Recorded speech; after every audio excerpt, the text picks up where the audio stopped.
Welcome back into our breaking news coverage on an extraordinary night in NBA league history. As you know by now, tonight's playoff games were postponed by a boycott, beginning with the Milwaukee Bucks' decision to walk out on their Game 5 closeout chance against the Orlando Magic earlier today. Other teams followed suit, and so we wound up with no games tonight from the bubble in Orlando. Instead, a players' meeting that began about 8 Eastern time and lasted just shy of 3 hours is now apparently over, according to multiple reports. And it got contentious with Shams Charania tweeting that the LA Lakers and LA Clippers voted to boycott the remainder of the season. No news or no idea what that means exactly. Chris Haynes reporting the same, that they were ready to walk away from the rest of the playoffs and were the first two teams to exit the meeting. Meanwhile, every other team voted to continue playing. Fallout from this is uncertain at this point. LeBron James apparently said he wanted ownership to be more involved, take more action on social justice issues, and according to at least one of the reports I read, I think more than one, walked out of the meeting a little early.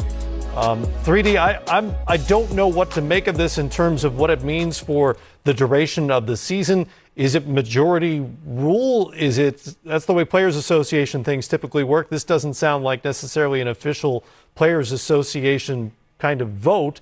So I don't know where we stand in terms of the season ahead. No, I agree with you, Matt. We don't know where we stand at yet, but what I do like is that we are flushing out these emotions that these players are going through right now, right in the heat of the moment, as we say.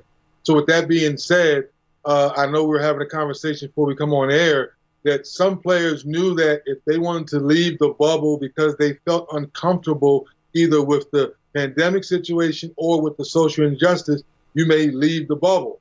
Now, with that being said, Matt, now if all sources are true that the Lakers and the Clippers want to leave, now all parties really need to sit back down at the table here again, either I guess first thing in the morning or later on tonight, to figure out which players still want to leave and how does that look and how does that flush itself out, that players really feel the way they feel. And I'm sure Adam Silver and Michelle will have a conversation along with Chris Paul, along with everyone else, saying, do we give these players that wish?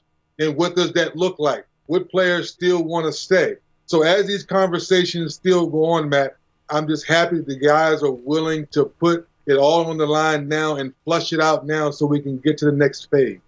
And we expect to have Shams Charania on a little later on to help flesh out some of the details of this meeting, because at this point, I can't honestly say if the season is going to continue or not based on the information that we have. We hope, we don't know, we hope to hear from either Chris Paul, as the president of the Players Association, or somebody else associated with the Players Association to summarize what was discussed and give the rest of us an idea of what is happening.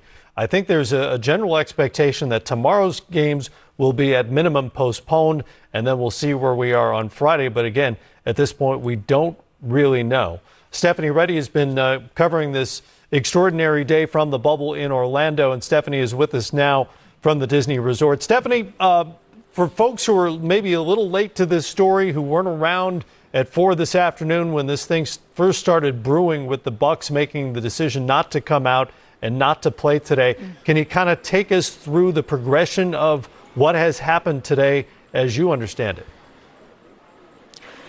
Absolutely, Matt. It unfolded very quickly. It was very fluid. I was to be working the middle game of the day, the 6:30 tip, which was going to be Houston and Oklahoma City. So I got to the building before 3:30 in the afternoon. Obviously, the first game, the Milwaukee-Orlando game, was supposed to tip right around 4. So as I'm in the building, I am seeing and hearing what everyone at home was seeing and hearing, because I was in a different facility, that the Orlando Magic was on the court, but the Milwaukee Bucks had not come out yet for their warm-ups. So, of course, now everyone's antenna goes up. Now, I am watching Oklahoma City players warm up with assistant coaches on my floor. In the other arena, I'm also seeing Houston Rockets assistant coaches on the bench waiting for players to come out so they can help them warm up. Then all of a sudden, it was about 4:15 when I looked at the clock when they were all still warming up. At 4:34, an assistant coach from the Thunder goes out to the court, calls the players in. They all leave the court. Houston Rockets assistant coaches go to the back. 4:39, we showed Russell Westbrook and Chris Paul, who, as you may have already mentioned, is the president of the NBPA for the Players Association. They were in a meeting together for about 10 minutes. We showed them leaving that meeting at 4:39, and then by 4:50, players were leaving the building. They were getting on their buses. The Houston Rockets bus was not there yet, so there was a bit of a delay for those players to leave, but eventually both teams did leave the building. And this was all before we heard any official word. I'm standing there in real time reporting what I'm seeing, and we had not been told officially yet that the game had been postponed. So as you can imagine, it was a bit frantic for us in the arena. Now you fast forward to tonight, and the players are supposed to be meeting starting at 8 p.m. this evening. That meeting is over, and I'm not sure if you can see behind me if there are still players walking across this bridge here, but the meeting is definitely over. My sources have told me that there were coaches in that meeting in the beginning part. The coaches were then asked to leave. It was not only head coaches, some assistant coaches were also in there.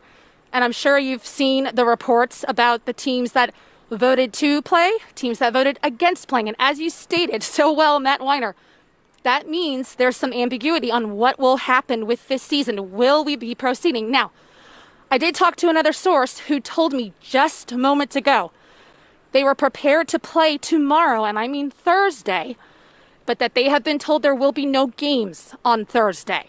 So we will see what happens after Thursday. But that is what I have been told, that there will be no games on Thursday.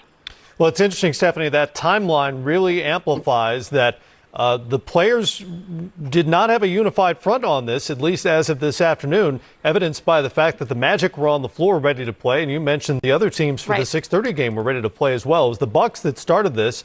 We had heard reports that both the Celtics and the Raptors had met together, in fact, to talk about potentially boycotting their second round series. But it was obvious that the Magic weren't in on the loop. And it amplifies the point that this is not a monolithic group. There are a variety of opinions on this. What are you hearing in terms of the perspectives of players about the merits of pushing forward versus saying, you know what, we need to make a really huge statement here and walk away and end the season, something that's never happened in league history before? Right. Well, Matt, just to circle back to your point that you were making about how every team wasn't necessarily on the same page, it does not necessarily mean that they weren't in agreement or united in their sentiment. It just means that it happened so quickly, they weren't able to spread the information quickly enough. I had some sources tell me that the Milwaukee Bucks literally decided just before they went out that they decided they were not going to play. That's how quickly it evolved, and that is why the Magic were already out there. I was told that one player for the Milwaukee Bucks texted a player for the Orlando Magic, and that is kind of how the information got filtered out. Now, it is true, the reporting that has been out there, I also confirmed that the presidents of both teams had been in communication. But again, this is not an organizational decision. This was a player decision. So while both organizations have come out after the fact in support of their players, this was a decision that the Milwaukee Bucks and the Orlando Magic players made to boycott this game. And the specific reason was because of the shooting in Wisconsin. Now, to circle back to your question, Matt, there has been a lot of sentiments. I mean, as you mentioned, this is not a monolithic group.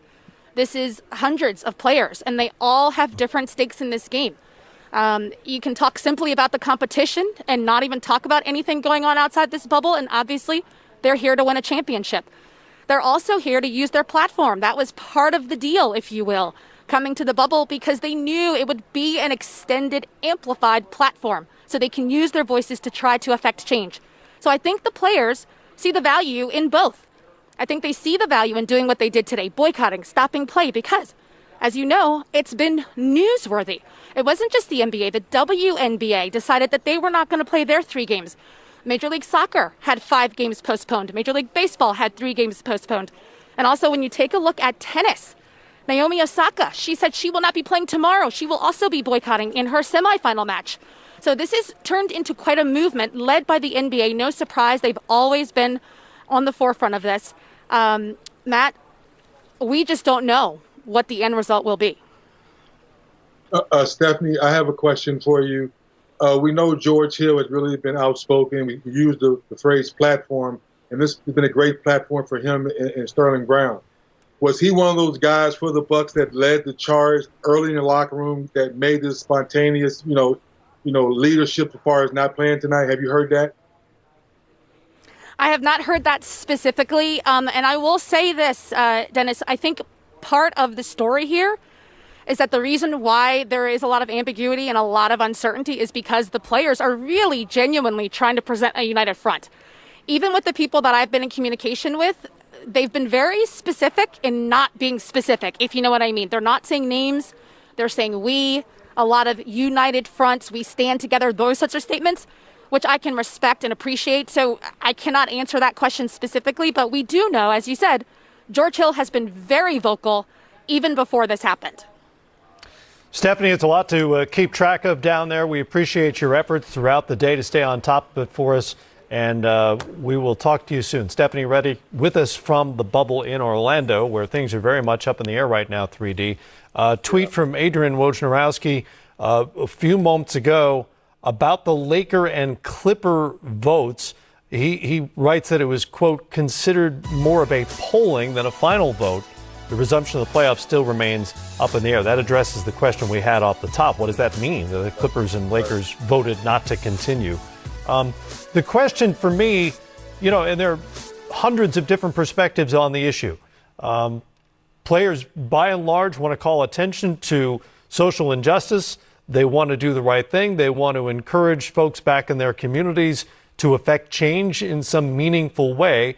I think everyone's pretty much in agreement on that. How best to do it is obviously a different matter. And whether there would be more impact by a day like today, where games are boycotted and the NBA is at the top of the Paul earlier today, walking away after his Game 5 was postponed. The Players Association president playing a big role in an extraordinary and unprecedented situation. We'll speak with Shams Charania next.